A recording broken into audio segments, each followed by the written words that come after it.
Bulatkan tekad, kuatkan hati. Negeri ini memanggilmu kawan. Belajar, bergerak, berbagi untuk negeri. Guru penggerak, majukan pendidikan. Guru penggerak menghamba pada murid. Kreatif, rancang pembelajaran. Hargai potensi, tingkatkan prestasi. Lahirkan profil pelajar Pancasila. Belajar, bergerak, berbagi untuk negeri. Kita menjalin kolaborasi. Belajar, bergerak, berbagi untuk negeri. Demi bakti pada Ibu Pertiwi.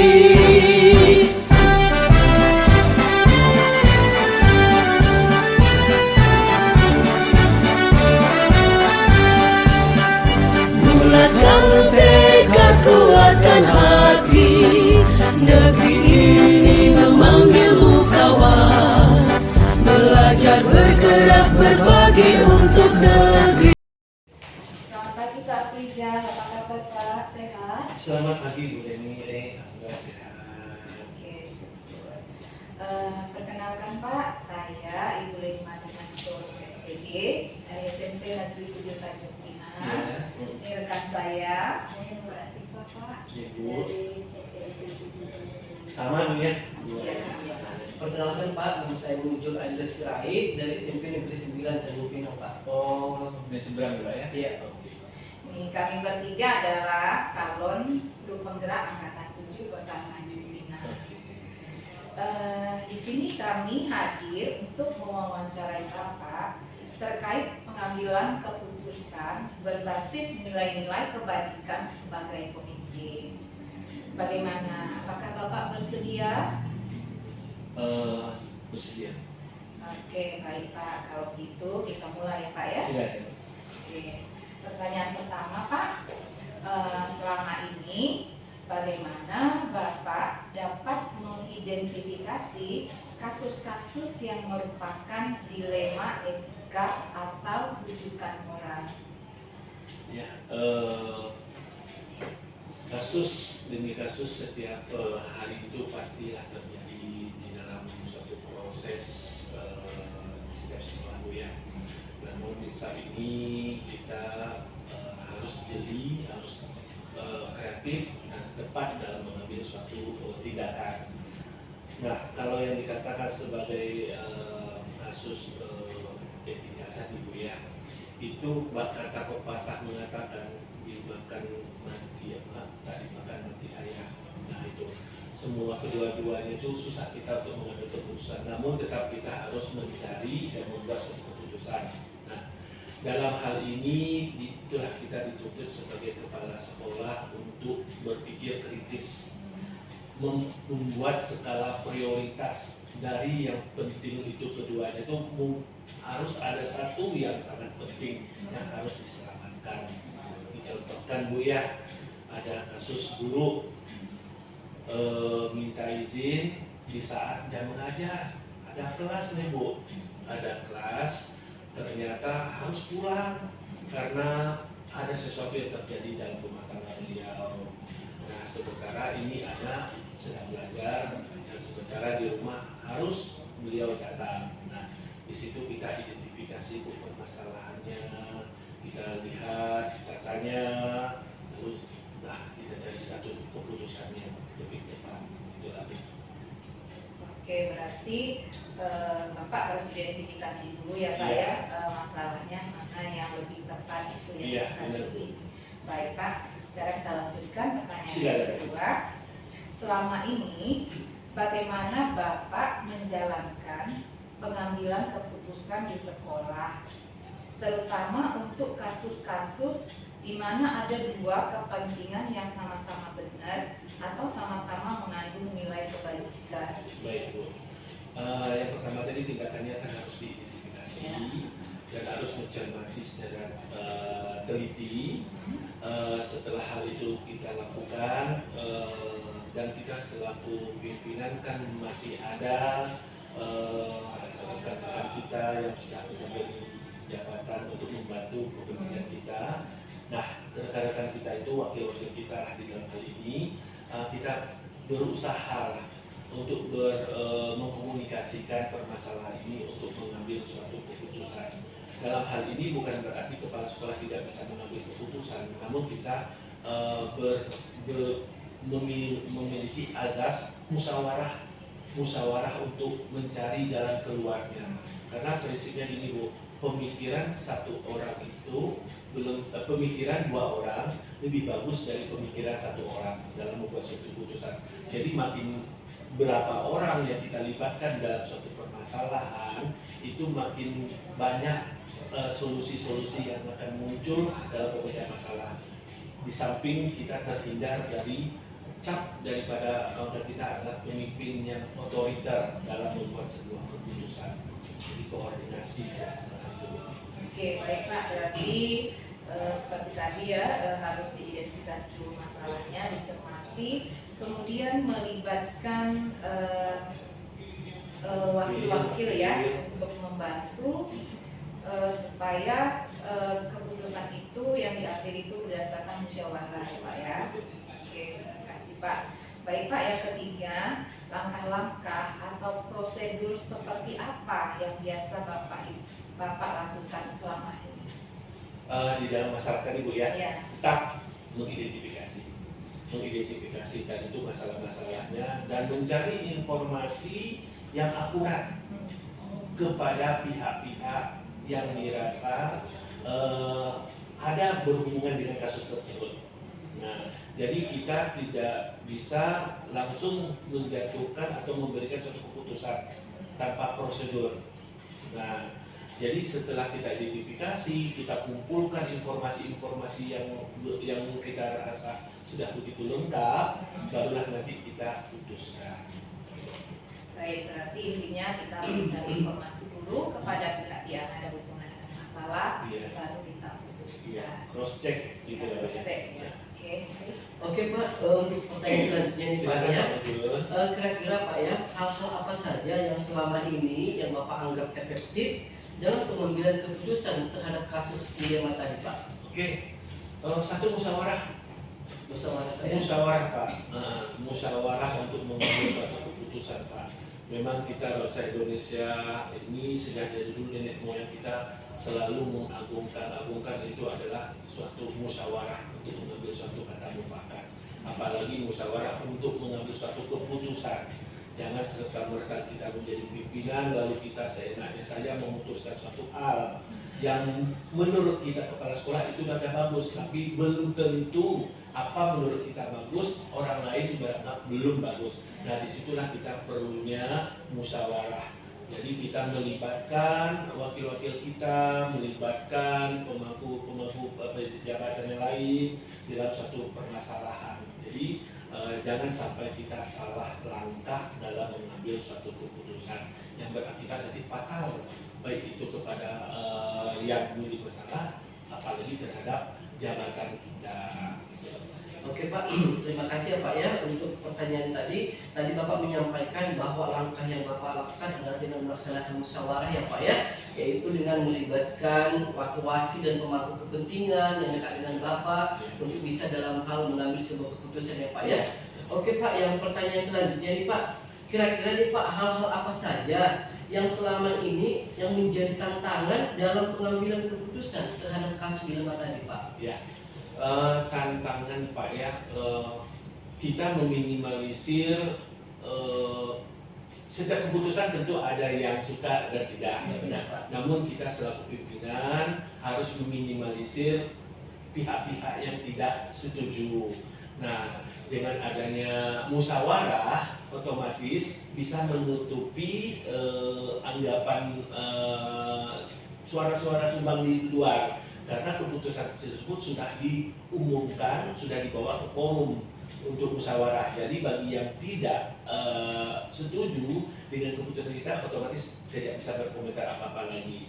Dilematisnya itu Pak, setiap sekolah itu mungkin ada satu atau dua yang tidak setuju dengan keputusan kita. Solusinya musyawarah. Kalau sudah ada musyawarah, insya Allah yang tidak setuju itu tidak akan terjadi kerikil-kerikil lagi, Pak. Oke, ya Pak, terima kasih Pak. Jadi tadi tantangan yang Bapak hadapi dalam hal ini dalam mengambil sebuah keputusan itu Pak ya, berarti adanya kritikan-kritikan dari orang-orang tertentu yang mungkin tidak sepaham dengan keputusan yang akan diambil nantinya. Jadi dengan Bapak membuat sebuah musyawarah dengan orang-orang terkait dan juga ini meminimalisir ya Pak ya permasalahan itu. Jadi ya mudah-mudahan itu solusi yang terbaik ya Pak ya. Oke Pak, mungkin sebagai pertanyaan berikutnya nih Pak ya, kira-kira apa yang Bapak miliki sebuah jadwal tertentu dalam menyelesaikan dilema etika itu Pak? Contohnya nih, apakah Bapak langsung menyelesaikan di tempat atau memiliki jadwal tertentu nih Pak untuk menyelesaikannya? Dan juga bentuk atau prosedur seperti apa yang Bapak jalankan kira-kira Pak? Baik. Kalau dikatakan jadwal tertentu itu mungkin tidak ada ya. Cuma kita harus secepat mungkin menyelesaikan permasalahan tersebut dengan melibatkan wakil-wakil untuk dimusyawarahkan, mencari suatu keputusan yang nantinya yang sudah didasari dari suara terbanyak begitu. Jadi untuk penjadwalan itu tidak ada Pak. Jadi secara cepat, tepat, akurat harus ditindaklanjuti. Jadi jangan dibiarkan suatu kasus itu berlarut-larut sehingga menjadi atau efek kepada pihak-pihak lain lagi, gitu ya. Sehingga menjadi masalah besar lagi. Segera diatasi. Oke, ya baik Pak ya. Tadi Bapak menjawabnya bahwa tidak ada jadwal tertentu ya Pak ya. Tetapi dalam hal ini Bapak menyelesaikannya dengan secara cepat, tepat dan akurat ya Pak ya. Jadi dengan melibatkan rekan kerja Bapak yang bisa membantu mencari solusi ya Pak ya. Oke, mungkin itu solusi yang baik. Kemudian Pak lanjutkan pertanyaan teman saya Pak. Oke, silakan Bu. Terima kasih atas waktunya Pak. Izinkan saya melanjutkan pertanyaan berikutnya.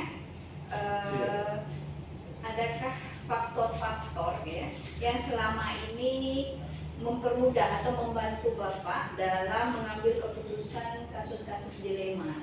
Betul Bu. Ada Bu. Yang mempermudah menyelesaikan suatu kasus adalah terjalinnya komunikasi. Terjalinnya komunikasi dua arah. Ya, segala sesuatu yang dikomunikasikan secara baik, maka insya Allah semua permasalahan tidak ada yang tidak terselesaikan. Nah, dengan menjalin komunikasi yang baik, mencari solusi dan menyelesaikannya dengan kepala dingin, tanpa emosi, tanpa ada terkesan kita otoriter, dan itulah yang harus kita lakukan sebagai seorang pemimpin, pengendalian diri dan pengendalian emosi. Yaitu faktor-faktor yang bisa membantu itu ya, seperti itu ya Pak ya. Di antaranya adanya yang paling penting itu komunikasi yang baik, komunikasi yang mencari solusi, berarti tanpa emosi ya Pak ya. Oke, baik, saya lanjut ke pertanyaan terakhir ya Pak. Dari semua hal yang telah tadi disampaikan, Bapak paparkan, pembelajaran apa yang kira-kira dapat Bapak petik dari pengalaman Bapak mengambil keputusan dilema etika ini? Oke. Pertama, kalau terjadi suatu permasalahan, jangan serta-merta kita langsung mengambil suatu keputusan. Tuh. Hadapi suatu dilema atau permasalahan dengan kepala dingin, sabar dan tertata dalam bertutur bahasa. Jadi itulah kuncinya itu yang harus kita jaga. Kala terjadi suatu masalah, jangan sampai menimbulkan masalah baru. Nah, itu. Pak, jadi intinya yang pertama ya kita harus jangan langsung ambil keputusan. Ya, dan yang kedua selesaikan dengan kepala dingin, dengan sabar dan tertata ya Pak, yang bertahap, tenang, namun tidak menimbulkan agar tidak menimbulkan masalah baru. Betul. Itu intinya ya Pak. Betul. Oke, baik Pak, terima kasih. Baik Pak, terima kasih untuk waktunya. Bapak sudah sudi meluangkan waktu untuk wawancara kami. terkait tentang pengambilan keputusan berbasis nilai-nilai kebajikan sebagai pemimpin, di mana dalam hal ini Bapak selaku pimpinan di SMP Negeri 5 Tanjung Pinang. Terima kasih Pak Rizal. Semoga Bapak sehat selalu dalam memimpin SMP Negeri 5 lebih baik lagi. Terima kasih ya Pak ya. Baik Pak, terima kasih kembali, sehat selalu ya, sukses selalu.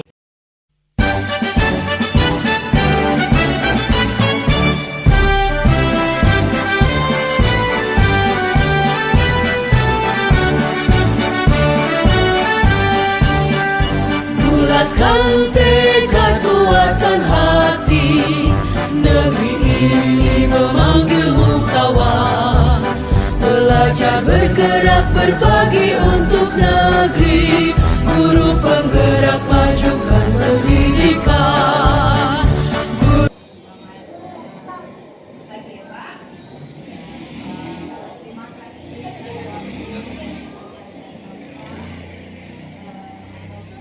menyediakan ya, silakan dan menyediakan waktunya untuk kami.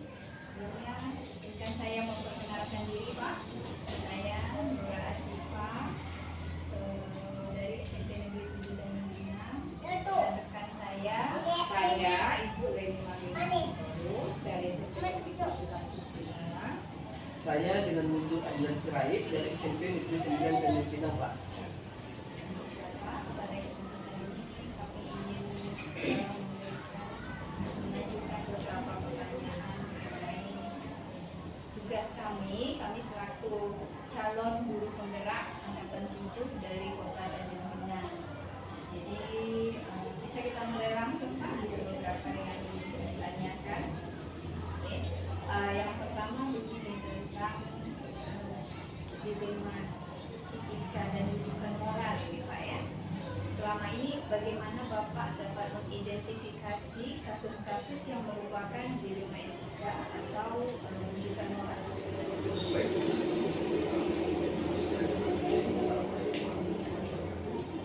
Izin saya memperkenalkan diri boleh? Iya boleh Pak. Bapak Ibu, nama saya Husni Ansar, sekolah di Kabupaten Timur. Pada kesempatan kali ini, kami mengucapkan terima kasih kepada Bapak Ibu yang sudah bersedia memberikan kesempatan untuk menjadi narasumber untuk menyampaikan acara pada hari ini. Mengenai pertanyaan Ibu tadi mengenai dirinya etika dan moral, sebenarnya saya izin sedikit cerita bahwasannya saya juga menjadi seorang baru berkaitan dengan 1 tahun sekitar 9 bulan. Namun alhamdulillah saya sudah berusaha menyelesaikan suatu masalah yang kebetulan pada saat itu merupakan dilema etika, yang mana di sini ada 2 nilai yang berlawanan, nilai kebajikan. Saya boleh ceritakan? Boleh Pak. Nah, ini bukan di sekolah yang sekarang, karena sekarang ini saya baru beberapa bulan. Sekolah yang sebelumnya, yang SD sebelumnya tutup, sekolah yang harus tutup oleh pemerintah. Namun ada nilai-nilai di situ yang juga berlawanan dengan masyarakat yang tidak memikirkan atau tidak sependapat keputusan yang akan diambil untuk tutup sekolah tersebut. Jadi di sini saya anggap kebetulan saya juga merupakan salah satu guru penggerak yang dulunya juga belajar tentang dilema etika ini. Jadi saya juga merasa senang berhadapan dengan kondisi yang seperti ini. Jadi saya harus mengambil keputusan di saat setelah ikut guru penggerak itu. Jadi keputusan itu saya ambil dengan tidak instan, lama dengan beberapa mata yang terjadi dan wacana untuk penutupan sekolah itu terlalu lama. Cuman saya harus punya strategi akhirnya untuk dan berhasil alhamdulillah berhasil untuk sekolah tersebut.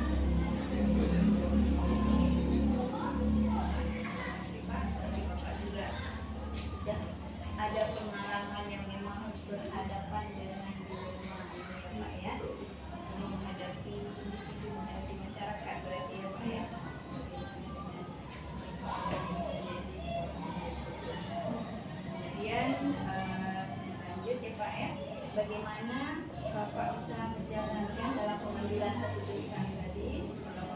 terutama untuk kasus-kasus di mana ada dua kepentingan dan yang sama benar atau sama mengandung nilai kebajikan.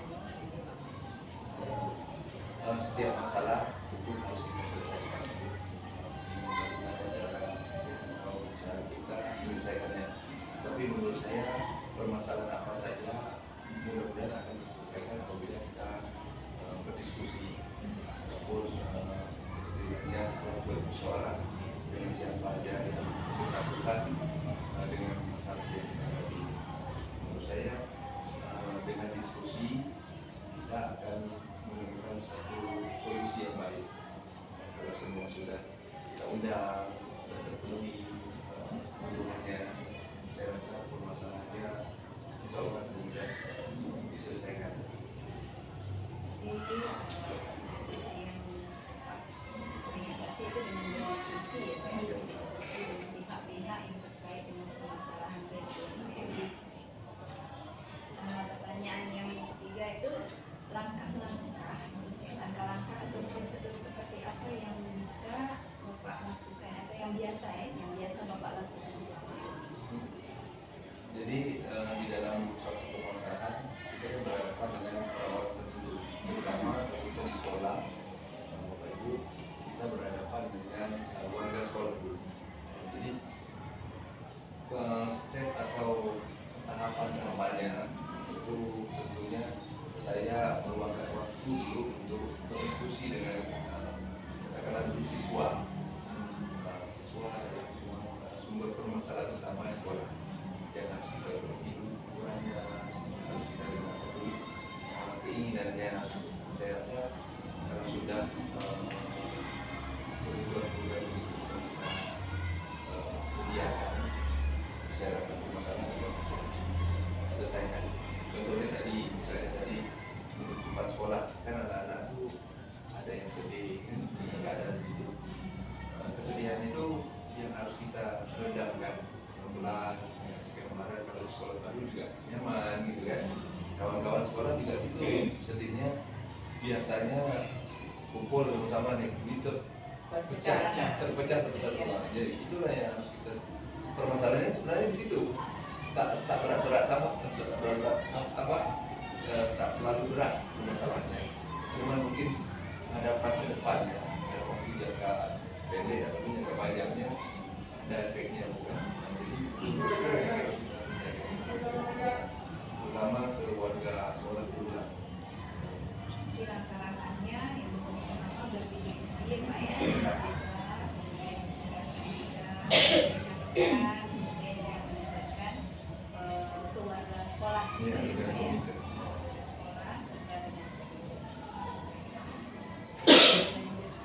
Baiklah, saya lanjutkan pertanyaan berikutnya. Hal-hal apa saja yang selama ini Bapak anggap efektif dalam pengambilan keputusan pada kasus-kasus di lain? Hal yang efektif itu salah satunya mengatur emosional itu.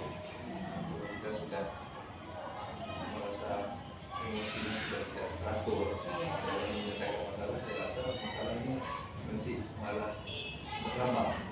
Jadi rasa saya emosi, sabar, dan butuh orang lain dalam menentukan atau mengambil kebijakan. Jadi butuh orang lainnya itu sendiri. Karena ini juga resikonya nanti bukan kita saja, banyak orang. Saya rasa keterlibatan banyak orang juga hasil dari Baik Pak, bisa saya rangkum bahwa itu tadi efektifnya Bapak mengambil keputusan yaitu mengatur remisi ya Pak ya, sabar. Kemudian Bapak butuh orang lain untuk dalam mengambil kebijakan yang memang lebih baik seperti itu ya Pak ya. Dua tiga kepala memecahkan satu masalah rasanya lebih baik ya Pak ya. Oke baik Pak, pertanyaan selanjutnya. Hal-hal apa saja yang selama ini merupakan tantangan Pak dalam pengambilan keputusan pada kasus-kasus di lain? Sebenarnya tantangan itu banyak sekali.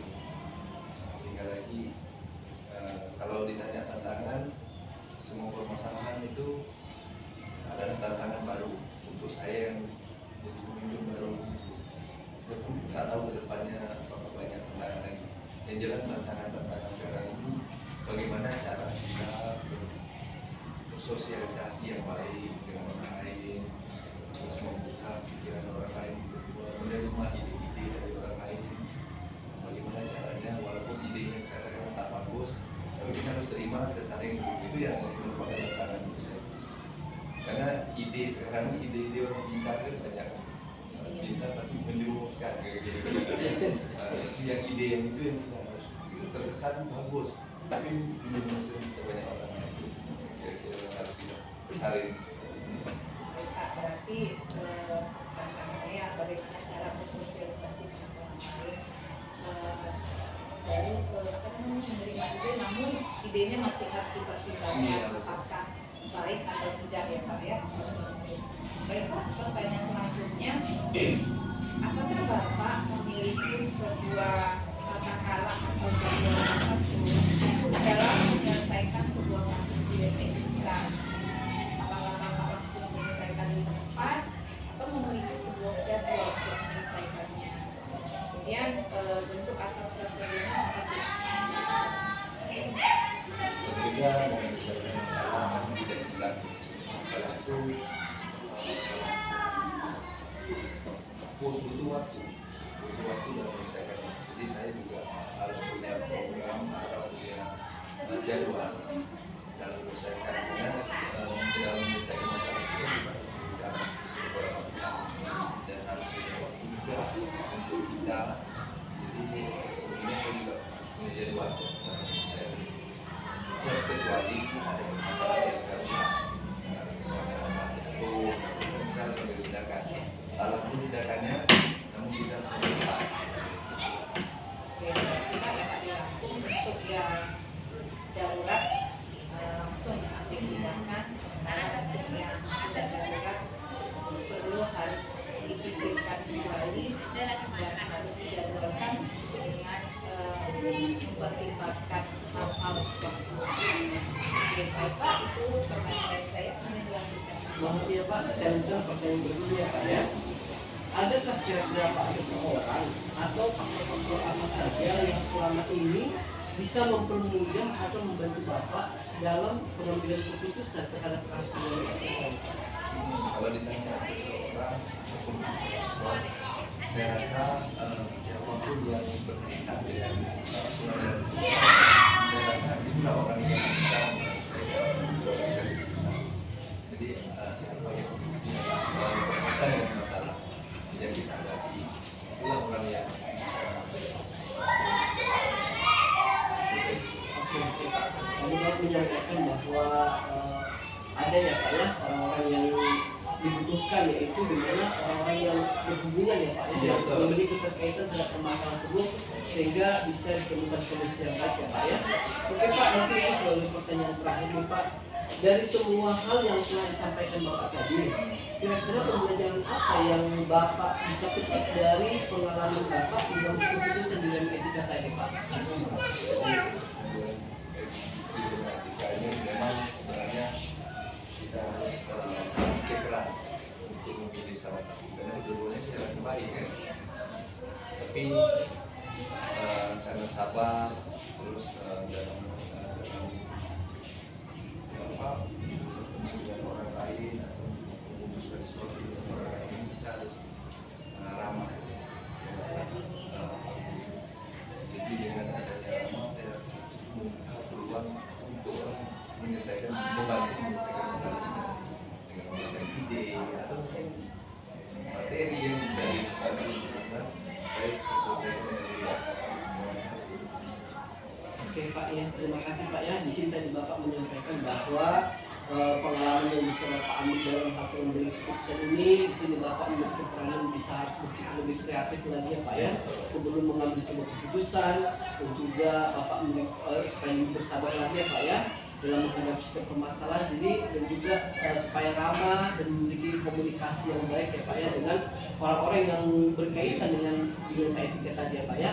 Oke Pak, mungkin itu aja sekilas pertanyaan yang boleh kami sampaikan. sampaikan untuk pertemuan kali ini. Terima kasih Pak Husni buat kesempatannya karena sudah berbagi pengalaman dengan kami sebagai calon guru penggerak. Semoga pengalaman Bapak ini nanti bisa bermanfaat bagi kami untuk kegiatan kami yang berikutnya. Mungkin itu saja Pak yang bisa kami sampaikan. Baik Pak Husni, kami bertiga mengucapkan terima kasih banyak kepada Bapak selaku Kepala Sekolah SD 005 dan teman-teman yang sudah menyediakan kesempatan untuk menyelesaikan wawancara ini. Kami minta maaf jika dari perkataan kami atau tingkah kami ada yang kurang berkenan. Maaf, terima kasih. Salam sukses, mudah-mudahan Bapak selamat berkarya, membangun kota dan pimpinan sukses selalu dan sehat selalu. Amin. Assalamualaikum warahmatullahi wabarakatuh. Waalaikumsalam. Terima kasih. Iya, Pak. sama. Makasih, Mas. Ibu, Pak. Ya, udah.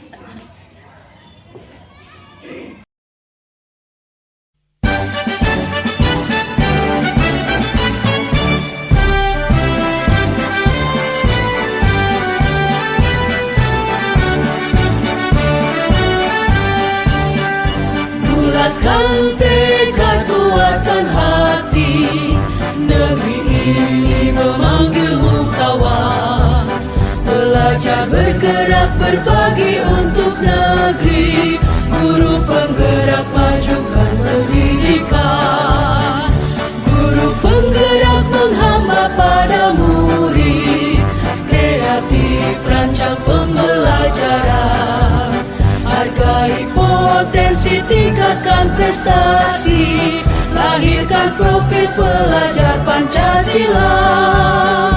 Belajar bergerak berbagi untuk negeri, kita menjalin kolaborasi. Belajar bergerak berbagi untuk negeri, demi bakti pada Ibu Pertiwi.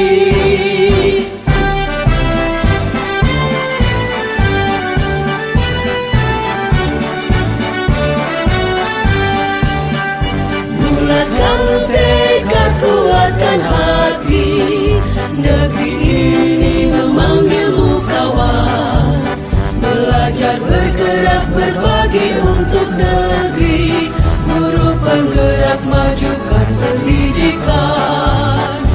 Guru penggerak menghamba pada murid, kreatif rancang pembelajaran. Hargai potensi, tingkatkan prestasi, lahirkan profil pelajar Pancasila. Belajar bergerak berbagi untuk negeri, kita menjalin kolaborasi.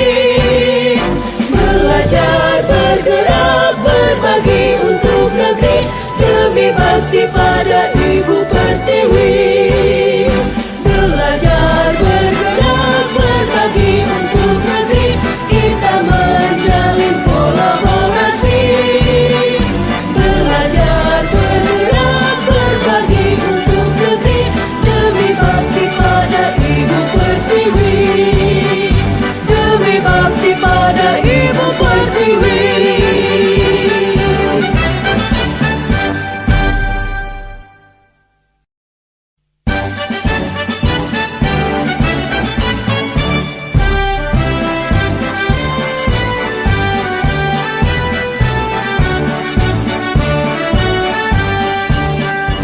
Bulatkan tekad, kuatkan hati, negeri ini memanggilmu kawan.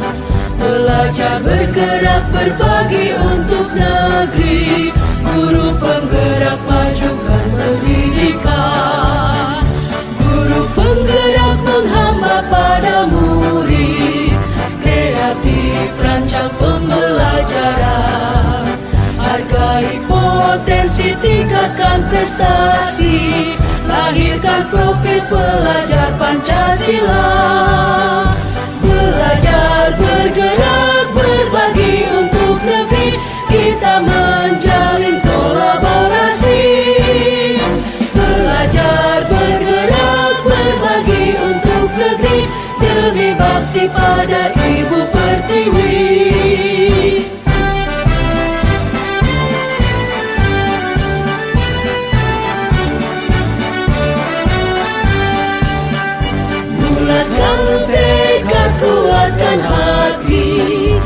Negeri ini memanggilmu kawan, belajar bergerak berbagi untuk negeri.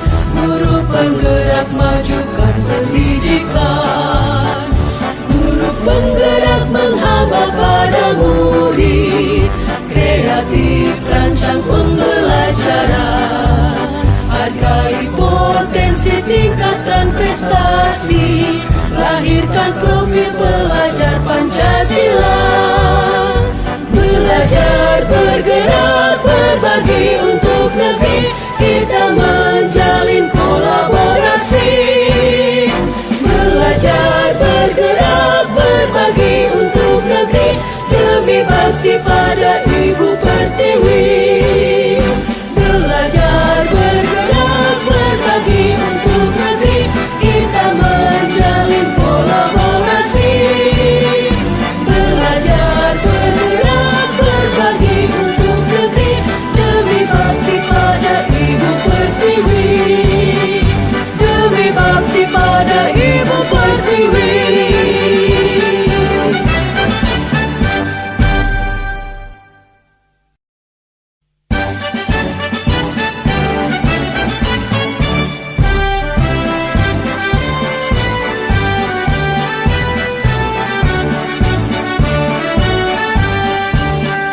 Bulatkan tekad, kuatkan hati, negeri ini memanggilmu kawan. Belajar bergerak berbagi untuk negeri, guru penggerak majukan pendidikan, guru penggerak menghamba pada murid, kreatif rancang pembelajaran, hargai potensi tingkatkan prestasi, lahirkan profil pelajar Pancasila. Belajar bergerak berbagi untuk negeri, kita menjalin kolaborasi. Belajar bergerak berbagi untuk negeri, demi bakti pada Ibu Pertiwi.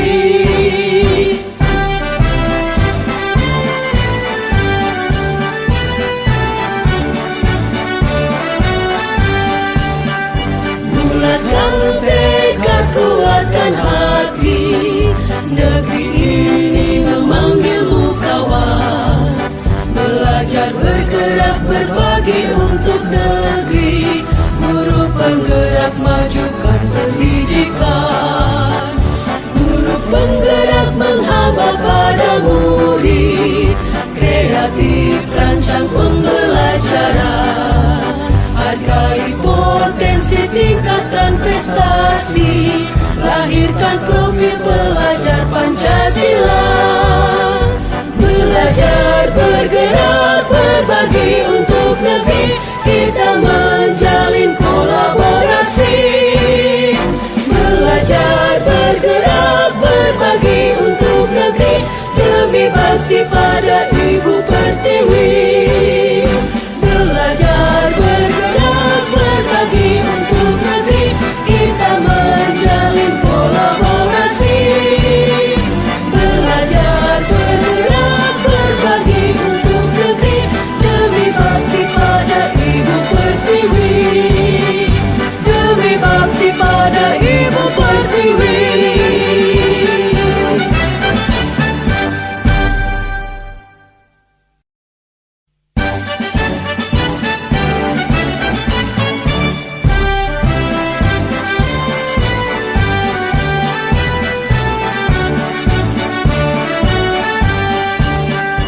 Bulatkan tekad, kuatkan hati, negeri ini memanggilmu kawan. Belajar bergerak berbagi untuk negeri, guru penggerak majukan pendidikan, guru penggerak menghamba pada murid, kreatif rancang pembelajaran, hargai potensi tingkatkan prestasi, lahirkan profil pelajar Pancasila.